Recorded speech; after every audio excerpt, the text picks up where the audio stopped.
Hello, welcome. Here's what's coming up on the program today. The Central Bank of Nigeria says the economy recorded over $1.5 billion in foreign exchange inflow in March, says its monetary policy initiatives are yielding results.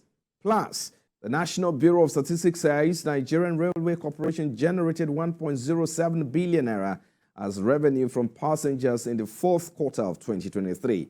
And finally, outside Nigeria, new home prices in China rose faster in more than 2.5 years in March versus a month earlier, driven by a deal of supportive steps to prop up the crisis-hit property sector.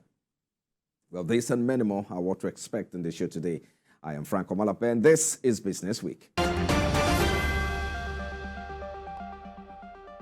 Well, thank you everyone who watching Business Week coming to you from our studios. Let's get started right now. Let's begin from the Federal Capital Territory, where the Nigerian National Petroleum Company Limited has called for support in leveraging Nigeria's abundant gas resources for economic prosperity, emphasizing the need to bridge access gaps in electricity and clean cooking fuel. The Group Chief Executive Officer of NNPC Limited, Mr. Melekere, made this known at the 2024 edition of Society of Petroleum Engineers Olubiri Lecture Series and Energy Forum held in Abuja. Helen Osamide-King's report. A report in June last year by International Energy Agency and other partners has shown a global energy access gap as 675 million people live without electricity, while 2.3 billion rely on harmful cooking fuels. Nigeria is a country rich in gas resources but yet to exploit its full potentials. To bridge the energy access gap in Nigeria, Kyari said NNPC Limited is working on developing the right infrastructure to deliver oil and gas to drive prosperity for Nigerians. Literally release over 2 billion scope immediately into our network, and we will be waiting for people to take gas after that. And of course, at the back of this, the AKK project, as the Development Minister has mentioned, we're set to meet our deadlines. I do not want to give you numbers and dates, but I can tell you that by the end of this year, if we haven't completed the line, it will be ready to receive gas. And upgrading existing energy infrastructure is vital towards ensuring a reliable and efficient energy supply. This year's edition of the Olubiri Lecture Series and Energy Forum have in attendance energy players present to discuss the issues in the industry and how to move the industry forward. The theme of the forum is Stability in the Energy Sector, Integrated Strategies for Infrastructure, Transportation and Security. Here, industry players suggest possible ways to addressing the challenges as it affects Nigeria. For infrastructure development, should take advantage of abundant fossil fuel to save against the future, while considering transitioning into other renewable energy sources such as solar and wind to diversify our energy mix. We share a common mission of developing the capacities of Nigerian professionals, creating a world-class workforce, and harnessing the power of petroleum technology to fuel progress of the industry. Olubiri Lecture Series and Energy Forum is organized annually by the Society of Petroleum Engineers in Nigeria. It is geared towards enforcing the development of the oil and gas industry in Africa. Elsewhere in the week, the National Association of Government-Approved Freight Forwarders leadership is urging the government to reevaluate the port concession agreement to tackle increasing charges at Nigeria's ports. This concern arises from the mounting expenses of conducting business at Nigerian ports and the necessity for regulatory oversight. TVC News correspondent Ifunanya Ejide report. Speaking on the latest developments in Nigeria's marine and blue economy, the president of the National Association of Government-Approved Freight Forwarders, Tochukwu Ezesi, sheds light on various challenges hampering operations in Nigeria's maritime sector. These challenges include foreign exchange fluctuations, inconsistent trade policies, and the practices of shipping companies and terminal operators, all contributing to the heightened cost of doing business in the country's ports. These terminal operators encourage this so-called overtime.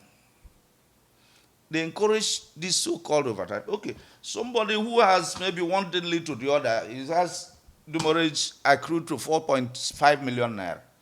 And the person is asking you to pay 50% to take his goods. And you said, no, you are giving him 10%. And giving him 10%, the demurrage keeps accruing day by day. In another 1 week, and today now is 20 feet is 60,000 naira. 40 feet is about 120,000 last period. So every day you refuse that man is 120,000 naira. And another 10 days is 1,200,000 naira. In another 1 month, it keeps going. That's what led to all these thousands of containers lying down as overtime. If we keep allowing these people to come and siphon us and go back to their, send the money back to their country, it is a high time we will look into the agreement of these terminal operators. He commended the Central Bank of Nigeria's decision to reverse the ban on 43 items, highlighting the significant revenue loss the government had previously incurred. Additionally, he praised the recent efforts to alleviate congestion on the Tinkan Island Mile 2 Port Road, foreseeing positive impacts on the port transport logistics value chain. I want to give it to the present administration of our President Bola Ahmed Tinubu. He has done what many could not do. I could remember it was that bad that even Vice President Osibanjo came to the port, but he could not access that road. He stopped at Apapa. He could not access that road, VP. And it has been that for years. I give it to our president. I give it to Coco, the MD, MPA. Furthermore, he emphasized that the decentralization of customs operations would play a crucial role in improving trade facilitation processes.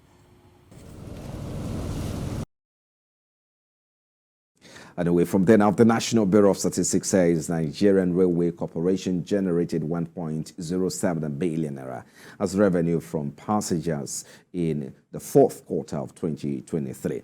This is contained in the Bureau Rail Transportation data for fourth quarter 2023 released in Abuja.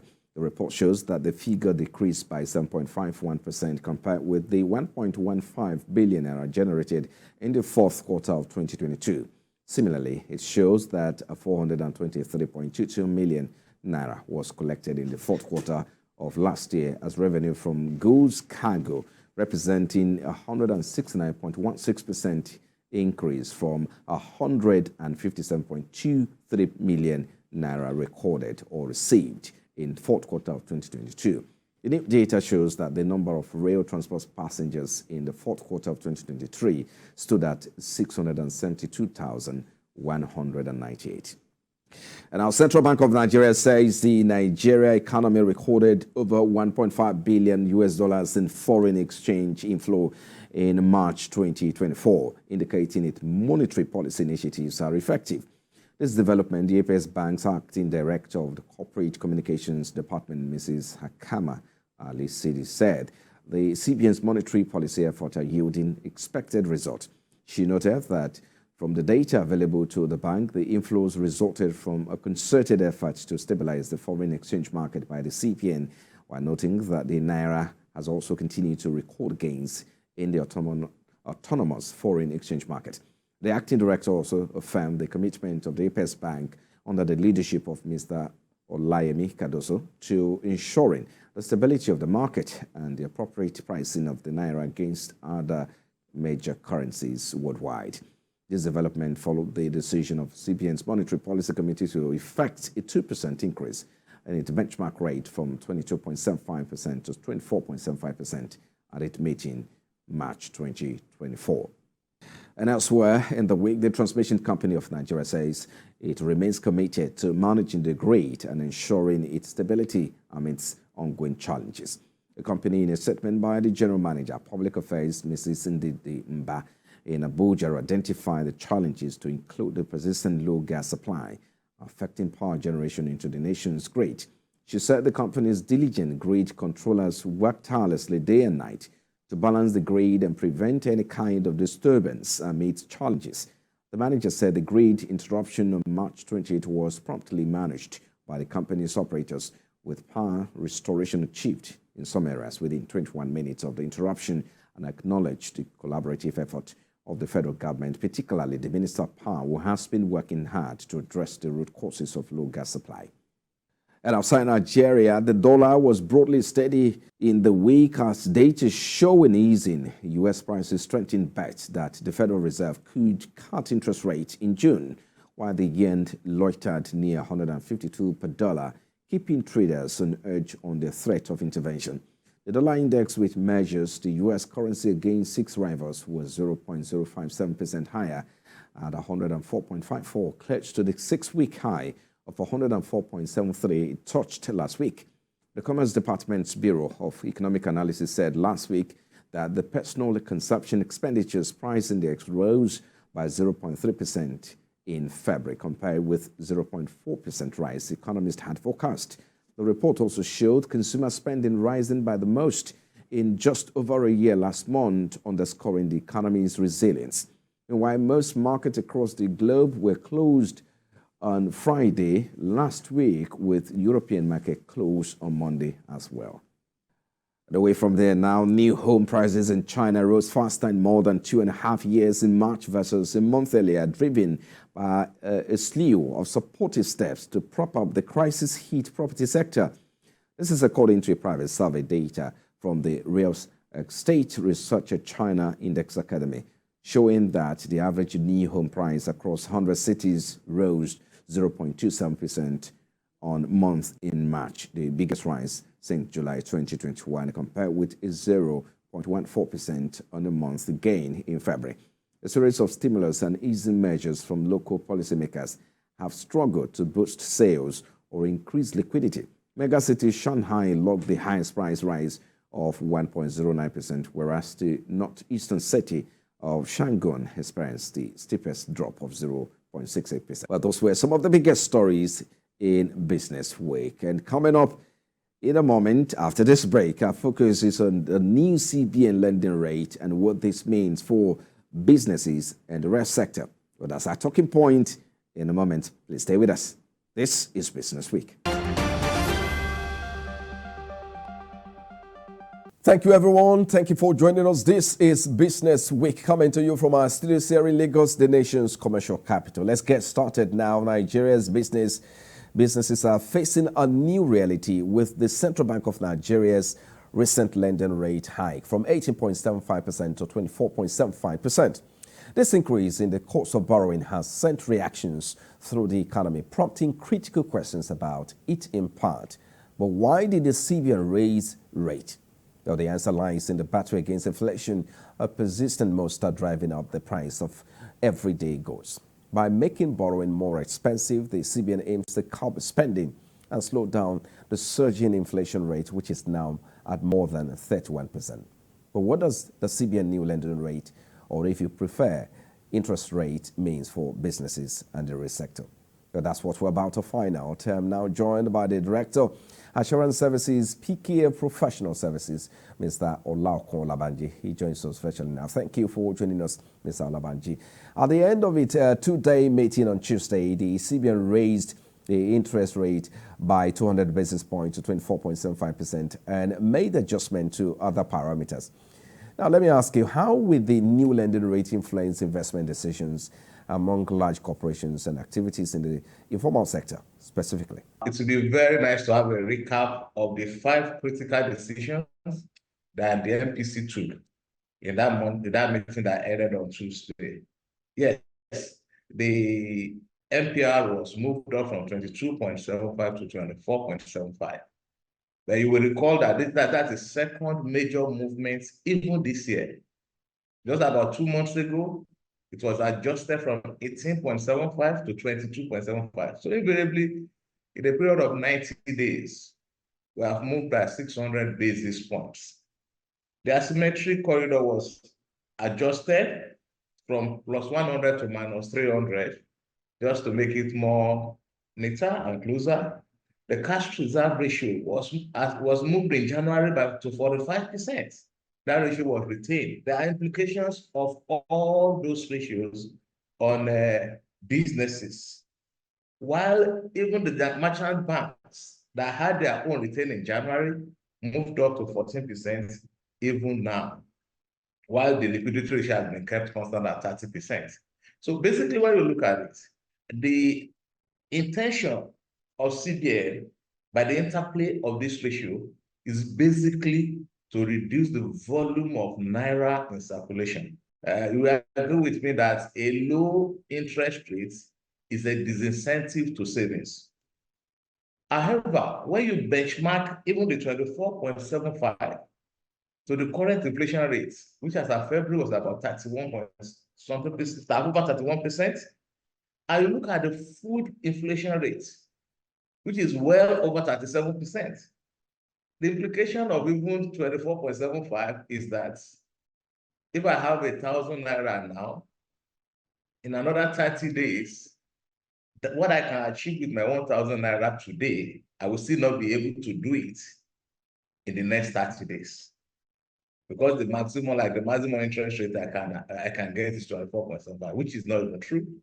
Because banks will not give you that rate even on your deposit. However, what CBN is looking at now is that it is better, banks now have more space to operate. They can offer a more attractive interest rate on deposits.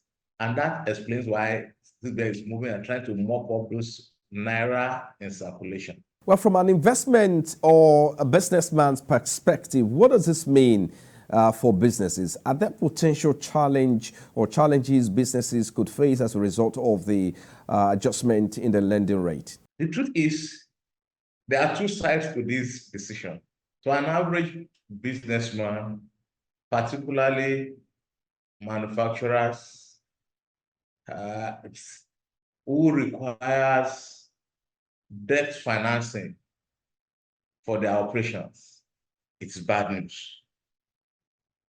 Because apparently, if bank interest rates has been offering between 25 and 30, if there is a 2% move, given our style, we are likely going to experience a 4% move in interest rates on those facilities.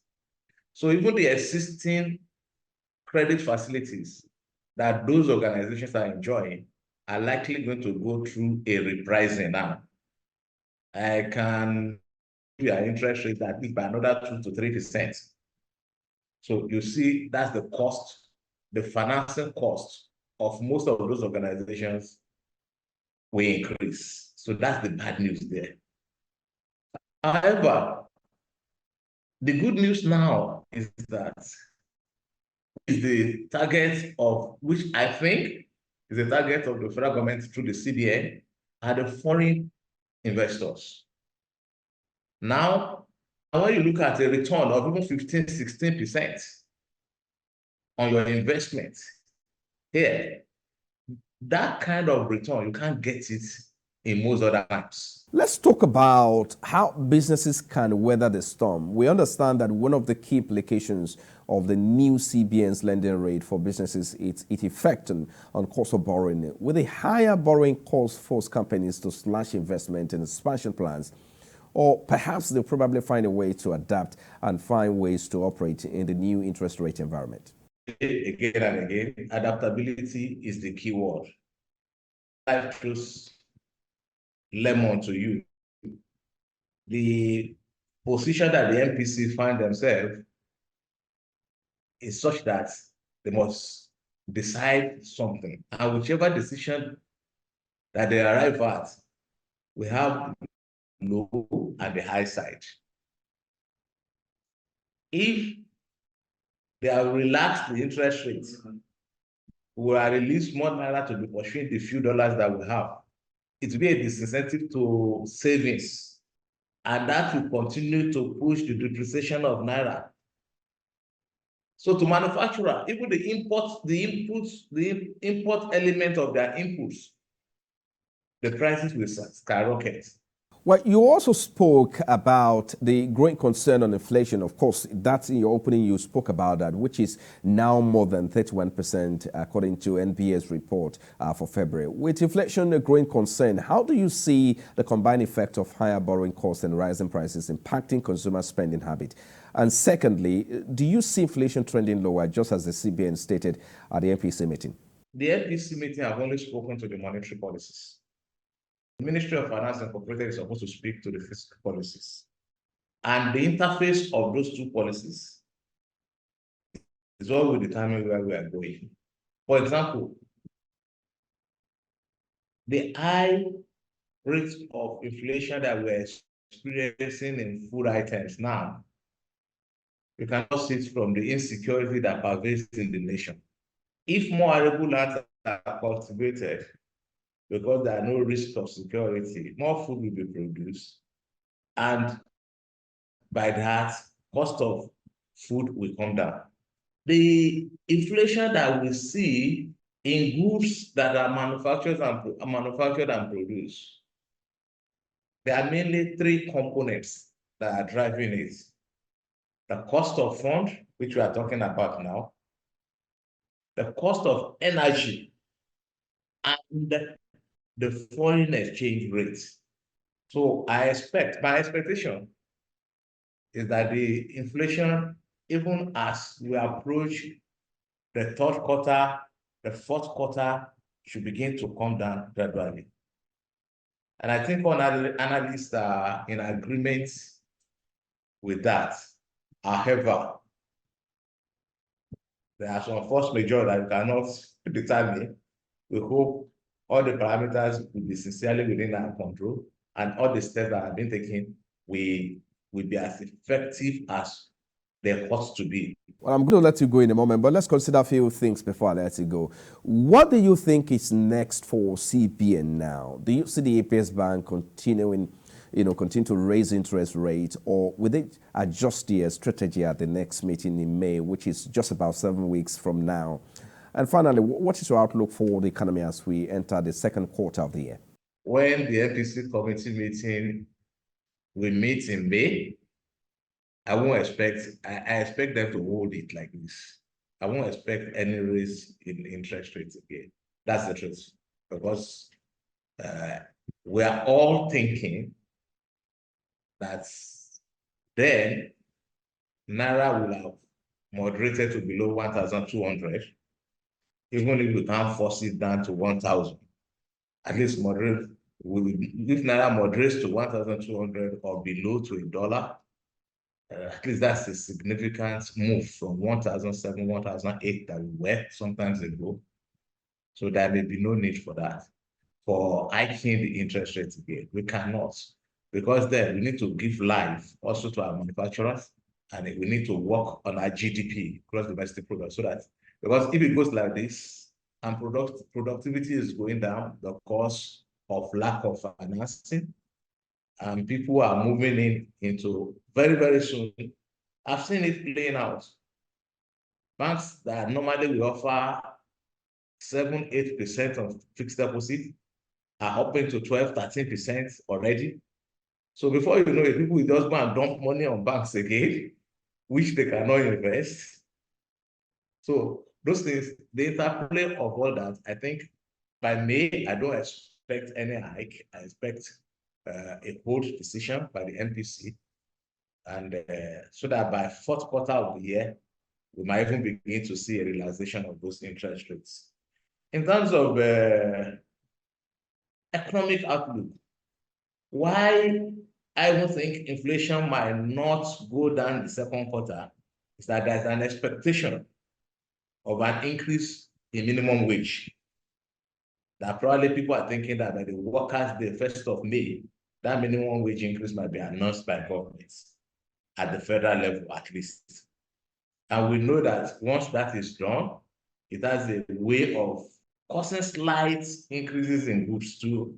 But it's an important thing that must be done. Well, I think a good place to leave it there. Thank you so much for your time. Director Assurance Services, PKF Professional Services, Mr. Olako Olabanji. Thank you for coming on the program. I appreciate it. Thanks for having me. Okay. It's always a pleasure to talk to TVC. Well, and that's our time on the show this week. Many thanks for your time. Thank you for watching. I'm Franco Malape. I'll see you again.